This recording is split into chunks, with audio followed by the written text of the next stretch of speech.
What's up, everyone? It's Tyler here, and I'm making a video for you today that is probably the most important lesson that I've ever learned in all of my life and business and mindset and this crazy decade and a half long journey. And the first part of this comes from a Tim Sales video that's hard to find.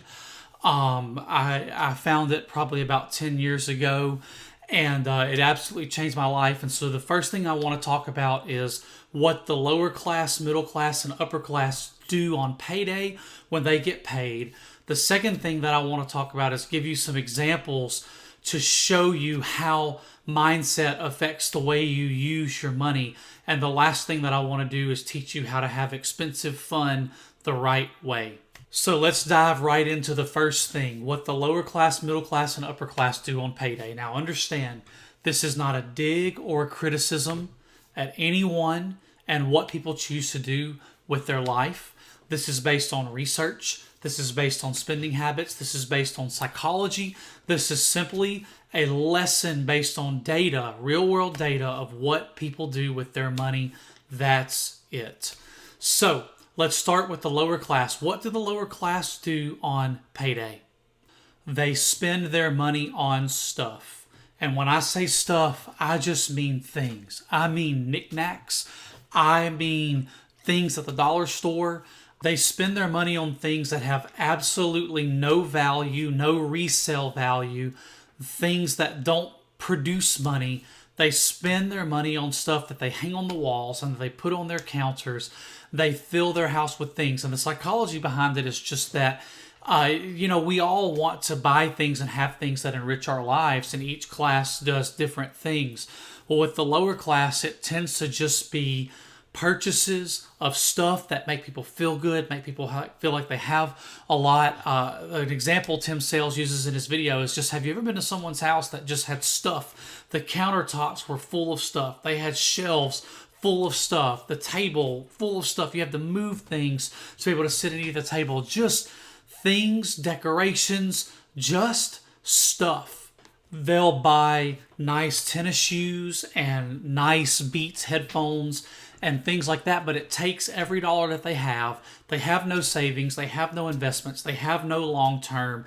They just work, get paid, buy things, work, get paid, buy things, and it's cyclical for most or the rest of their lives. Now, what do the middle class do? Well, the middle class, they make more money than the lower class. They make a household income. They have an income level to pay the mortgage or the rent and the utilities and all of the bills and all of the groceries and things in addition to that to enrich their lives as well. In contrast to the lower class, who typically multiple people living in a dwelling or splitting the expenses, they're not household incomes. The middle class have household incomes, but here is the problem they make in their spending. They spend their money on liabilities. And a liability is simply something that you buy that costs you money and does not give you money in return. And it stands in contrast to an asset, which is what the wealthy do. We'll get there in a minute. The middle class, let's take a middle class family, two incomes.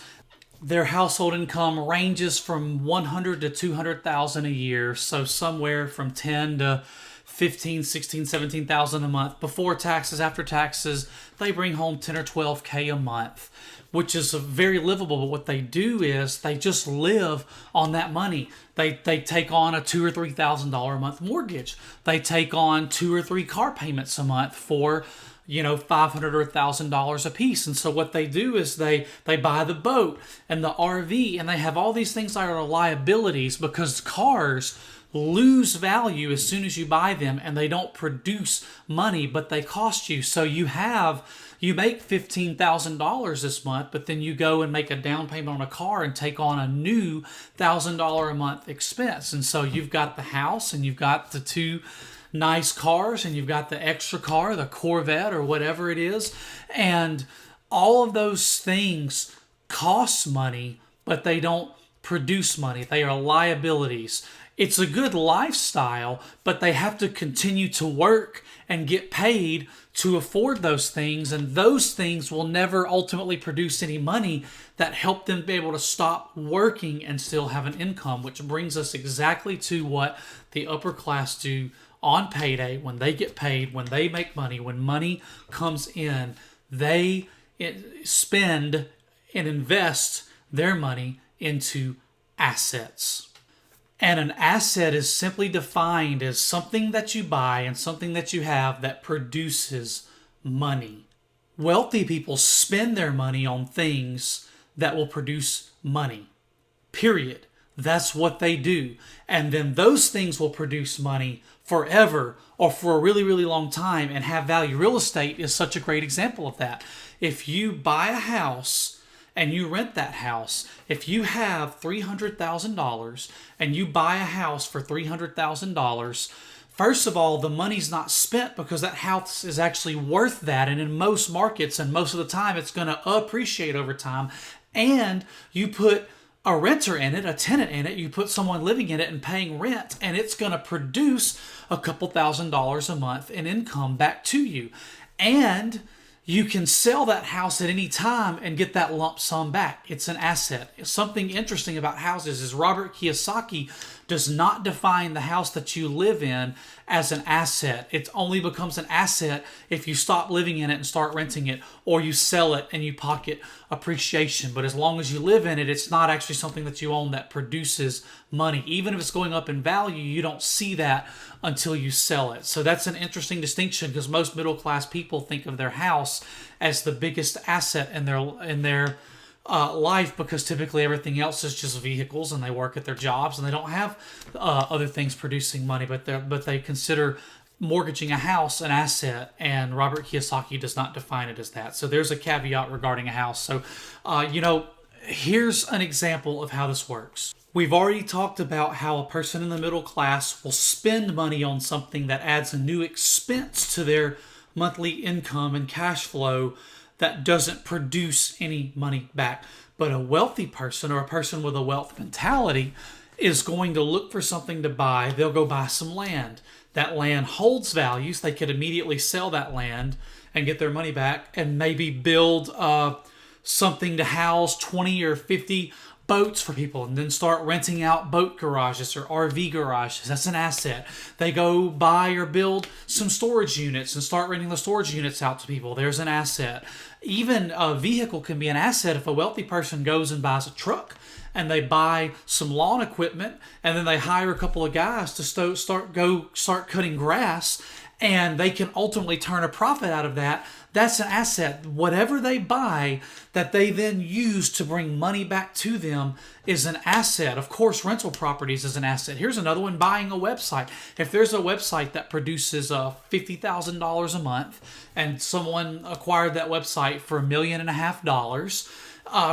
the person that had it built it up, made a lot of money, wants to sell it for that lump sum, and they want to go get into real estate, and you buy a website and it's producing money, it is an asset. You can ride it, you can grow it, you can put more money into it to make it produce even more, but ultimately it's an asset. It will pay for itself. It has value. You could flip it. There's so many things that can be an asset, and I don't want to continue giving examples. I hope that you understand what I'm saying. Rich people, wealthy people, and a wealth mentality puts money into things that will make you money. Let's talk about retirement for a minute. So a lower class mentality or person has absolutely no retirement. They will work until they are no longer able, and it's hard to say what will really happen. A middle class person, they work at their job and they put into the stock market for 20, 30, 40 years in an IRA, Roth IRA, 401k, various retirement funds, to grow to the point that when they stop working, the income off of that retirement fund will be the income that they need to live on for the rest of their life. A wealthy person's retirement plan is very simple. Assets will produce cash, period. And if you really have a wealth mentality right off the bat, you can retire much younger, because all retirement is enough passive income that you don't have to work. And the slow way to do it is to stay at a job for 25, 30, 35, 40 years until your retirement fund is finally big enough that you can retire and have passive income to live for the rest of your life. But if you spend your time building assets, you can have the income you need to live rather quickly. And that's how people in their 20s and 30s are already wealthy and retired, or they work when they want to work, or they just look at how to grow their money. What's the next thing they can buy? Let's build some apartments, or buy an apartment complex, or build some duplexes next, or whatever. And their wealth continues to grow, but they are not actively working for that money. This is the second thing that I want to talk about today. Your income does not define your class. Your mindset does. Let me tell you what I mean. What you do with your money is ultimately going to define what class that you belong to. Let me tell you a story. Someone's born into the lower or the middle class, but they adopt an asset building mentality early, and they start a business that produces cash and has value, and they sell that business for a lump sum, and they take that lump sum and they start to build a real estate empire. They buy some websites. They get a lot of cash production. They continue to live in a studio apartment and roll all those into more assets and build an empire. They ultimately become upper class because their mentality from the beginning was upper class. Let me tell you another story. The children of people who are rich, who are born into having everything that they want, and all money translates to for them is stuff. Mommy and daddy fund all their stuff. They think of money as stuff. They use an $800 a month face lotion and products that are unreal price. They don't have a wealth mentality or an upper class mentality. They may be upper class, but they have a lower class mentality. They spend every penny that they make on stuff. And guess what? Those are the people that lose it all because they inherit hundreds of millions of dollars and they go downhill because all they know how to do with money is spend it. Their mindset will ultimately define what class they are, not their income or the amount of money that they have. Another example of that is a person who builds a business, becomes a CEO of a multi-billion-dollar company, but has to file bankruptcy because they can't stop spending money. They can't stop buying stuff. They are a lower class mentality regardless of the income and the wealth they have in their life. And I want to ask you today, what are you? What do you do on payday? What do you do when money comes in? Because what you do with your money defines where your mentality is at. And if you buy stuff, you're always going to struggle to grow because you've got a lower class mentality. And if you buy liabilities, you'll have a nice life, but you'll still struggle to become wealthy because you're always buying cars and boats and RVs and doing things. And again, I'm not here to pass judgment on what you do with your life, but if you want to become wealthy, then you have to adopt a wealth mentality. So you may be lower class right now and have a low income, but if you take your money and act like a wealthy person and do what the upper class do, and you start to think about what assets you can acquire, you will become wealthy. Guess what? Go buy a $300 lawnmower at Home Depot and just cut a few yards and it'll pay for itself. And then cut a few more and it's profit, and cut a few more and it's profit. Get some other tools and offer more services and you'll make more profit. Hire someone else and do more yards and you'll make more profit. Before you know it, you are acting like a wealthy person and an upper class person, and you will become one. It's all about the mentality, and I challenge you, what do you do when money comes your way?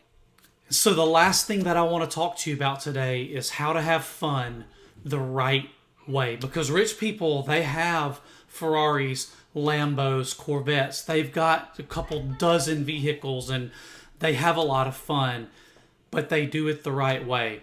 Let me tell you what you don't do. You don't make 5 or 10K a month and you live on 5 or 10K a month. You make 10K a month, but you live on 5K a month, and you find something to do with that 5K. You scale your income because whatever you're doing starts to produce more, and you make 15K a month. You keep living on 5, you keep growing your income, and you keep putting that money back into things that will bring money back to you. And eventually, even when you don't work, those things will be producing money, and now you have assets, and you live off of the assets. Let me tell you how you buy a Lamborghini. If you have $500,000, you do not go spend $350,000 on a Lamborghini because it loses value, goes down in value. It doesn't make any money for you. You're throwing your money away. Here's how you get a Lamborghini. you build an income stream that will produce that $5, $6, $7, $8, $9,000 a month car payment for a Lamborghini, and then you drive a Lamborghini forever because you have an asset that produces the payment on it. And even if you decide that you don't want it anymore and you sell the car, you still have the asset. It's all about assets. Wealthy people, they live their life around assets. And so you build an asset that will pay for your $15,000 a month mortgage forever. And when you eventually pay off your house, which is really not how wealthy people look at real estate anyway, but when it's paid off or you sell it or you move, the $15,000 is coming regardless. When you want to drive a supercar, you find an income stream that produces the value of that supercar every month forever. Whether you keep the car or not, you have cash flow, you have income, you have all of that coming from assets, which is not money you're actively working for. So this is what I always teach. You spend your active money on assets, and you spend the passive money off of assets eventually on fun. And you are retired, and you have a renewable resource of income that every month, whether it's spent or not, it will come back, and you are set. That is the way of the wealthy. So there it is, guys. The lower class spend their money on stuff. The middle class spend their money on liabilities.